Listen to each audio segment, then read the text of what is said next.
varastamine on tõsine probleem noorte seas ja tihtipeale jääbki paraku mulje, et see noor inimene, kes on juba koolis käinud ja ma väga loodun, et ka piisava koduse kasvatuse saanud, ei saa aru, et varastamine, see ei ole õige. See on kuritegu tihti ja varastamine võib viia vangi. See on väga tõsine probleem ja on väga kurb, et noored ei saa aru sellest, et varastada ei tohi. Kaameratega on kaetud põhimõtteliselt jaekaubanduses kogu müügisaali pind, lisaks siis kaubalaadimisalad ja kassaesinetsoon ka. No põhimõtteliselt on kaamerat võimalik vaadata ära näiteks inimesel käes oleva rahatähe number, on võimalik lugeda kas või ajalehte, et see kvaliteet on live-pildi jälgimisel väga hea. Ühiskonnas on arusaam, et pättusi teevad rohkem poisid. Samas on praktika näitab, et kaupluse vargustel tavastatakse rohkem tüdrukuid. Tüdrukute meeliskaup, millega on siis varguse vahele jäädud, on laias laastus kosmeetika ja sellised ehted ja ilutooted. Nagu juures olevad pildid on näha, võtavad siis tüdrukud omale meelepärased asjad ja libistavad need lihtsalt taskusse. Kuna tegemist on väikeste asjadega, siis ei ole see eriti keerukas neid tasku panna. Kasutatakse sageli varukasse ja kinde sisse panemist. Aga nagu näha on, ei jää kaamerale midagi nähtamatuks. Siis siin on näha, et võetakse karbisest toode välja, et siis ei jääks kohe see mulje, et tegemist on uue asjaga. Ja siin on nüüd näha selline koostöö või turvatöötajatel jälgede segamine, et see toode pannakse teise kohta riiulisse, kus siis kaasosaline tuleb ja paneb selle taskusse. Ja kui kaubad on välja valitud, ega siis midagi muud kui kauplusest minema. Kaameraga olukorda jälginud turvatöötaja informeerib ka kaupluses olevaid teisi turvatöötajaid ja varguse sooritanud tüdrukud peetakse kinni. Et turvatöötajad on kõik sidevahenditega varustatud ja pidevalt jagatakse omavahel seda informatsiooni. Palun pange oma asjad kõik laua peale.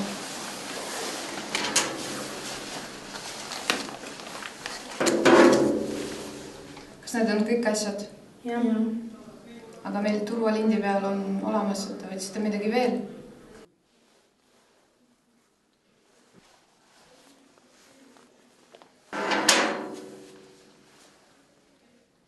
Sageli tuleb ette juhtumeid, kus lapsed kaupluses käies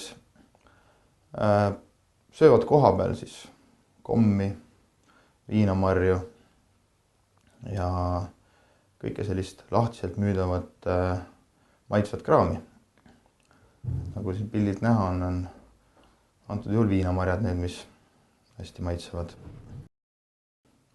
Teine asi on kaalukommid, mis lastele kohe tekitavad kiusatust, sest et nad on ju nii hästi sealt võetavad ja saab ju kohe suhu selle panna. Aga paraku on see, et sageli võetakse neid lausa peotäis ja siis kaupluses süüakse ära. Et lisaks tuleb ette seda, et maiustuse pakke võetakse lahti ja süüakse samamoodi siis kohe seda kaupa seal samas müügisaalis. Et kirjeldatud tegevused siis klassifitseeruvad kõik kaubarikkumisena, mis on samuti karistatavad teod ja mille eest siis antakse kinnipeetud antud juhul lapsed politseile üle. Et seni, kui ei ole kauba eest tasutud, kuulub see kauplusele ja sööma võib see tasuda alles peale kauba eest tasumist. Varastatud või rikutud kauba eest peate tasuma lõpuks nii. Kui tüdrukud varastavad enamuses kosmeetikat, siis poiste meeliskaup on DVD-d ja arvutimängud.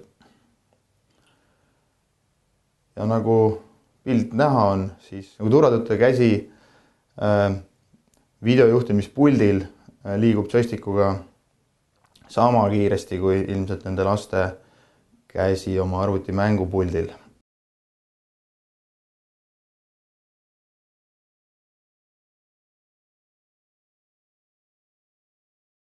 Nagu juures olevat pildilt on näha, võtavad poisid 3 arvutimängu ja panevad need korvi. Ja väga selgelt on aru saada, mitu eset korvi pannakse. Ühesõnaga, videosalvestus on sellise kvaliteediga, et on võimalik ka suhteliselt väikseid asju arvuliselt lugeda, et palju keegi võttis neid. Videosalvestuselt on näha, tekkis poistel nüüd huvi särki proovima minna proovikabiini. Et huvitav, mitme plaadiga sealt välja tullakse. Et salvestuselt oli näha, et nüüd oli korvis 2 plaati endise 3 asemel. Särk pannakse ilusti tagasi. Nagu näha, pannakse 1 plaat tagasi riiulisse, 1 plaat on korvis ja 1 plaat on teadmata kus. 1 plaadi eest siis tasutakse.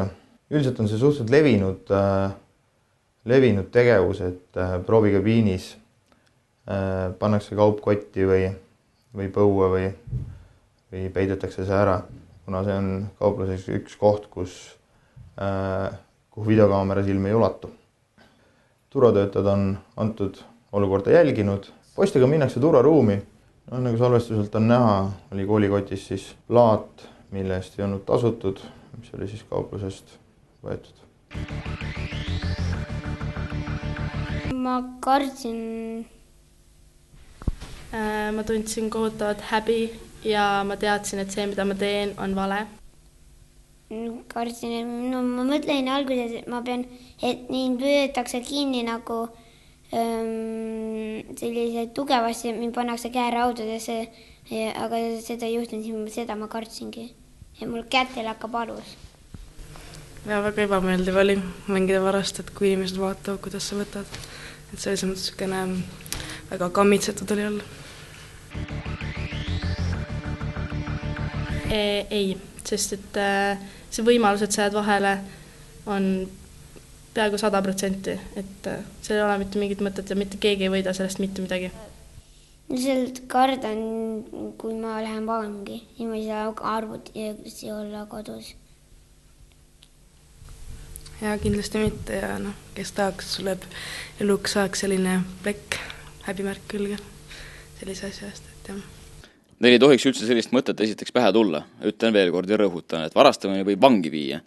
Aga noor inimene peaks mõtlema võib-olla selle peale, et kui tal isegi tekib selline idee rakukene, et minna midagi varastama, olgu see üks nätsupakk, olgu see üks mingisugune pisikene šokolaadikomm, et see jätab märgi kogu eluks. Ta jääb vahele, ta jääb kindlasti vahele, selles ei ole absoluutselt küsimust, mitte keegi ei pääse sellest, ta saab sellest ka karistada ja see karistus, nagu ma ütlesin, jääb märkeks kogu eluks. Ja see võib tulevikuks tähendada seda, et see inimene ei saa näiteks mingisugust tööd, mida ta väga tahab, sest tema minevikus on mingisugune must plekk.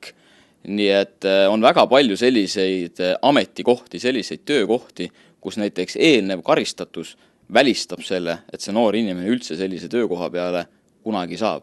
Ja ma arvan, et need on küll sellised asjad, mis peavad noore inimese mõtlema panema ja võiks alati mõelda selle peale, et vargus on esimene etapp allakäigutrepil. Noorte poolt toimepandavad vargused on näiteks kaubandusketis on üks enam levinud probleeme. Et eelmisel aastal me andsime kaubanduse poolt üle 5180 õigusrikkujat. Ehk see tähendab seda, et see arv on väga suur, läheneb 6000. Millised on võimalused, et tuvastada noorte poolt toimepandud tegusid on videovalve abil. Ehk tegelikult kõikides kaubanduskettides on olemas täna väga heal tasemel videojälgimissüsteemid. Ja vastavalt turvaseadusele on meil siis võimalik neid andmebaase säilitada kuni aasta, ehk siis nende tegude avastamine politseil on suhteliselt lihtne, kuna kogu tegevus, kaasa arvatud isikud, kes seda sooritavad, on salvestatud videoaparatuuriga.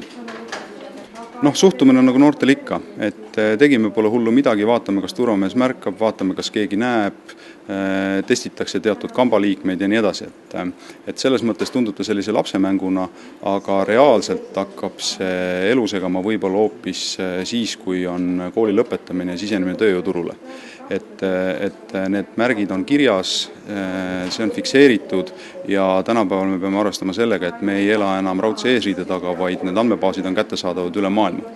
Ehk tegelikult ka lihtsas situatsioonis, näiteks kui te tahate piiri ületada või tahate siseneda USA-sse, siis selle märke puhul te ei pruugi sinna üldse jõudagi. Tänapäeva turvalisuse kontseptsioon kauplustes on selles mõttes muutunud, et kui te ei näe seda turvatöötajat seal lettide vahel, siis see ei tähenda, et kauplust ei jälgita. Täna ongi tegelikult selline inimtööressurss viidud miinimumini, sellepärast et inimest on vaja ainult selleks, et see sündmus fikseerida ja keegi politseile üle anda. Kogu töö toimub operatiivselt videokaamerate ja video jälgimise vahendusel ja see töö, kogemused on näidanud, see töö on nagu oluliselt efektiivsem kui puhtalt inimese liikumine kuskil müügisaali pinnal.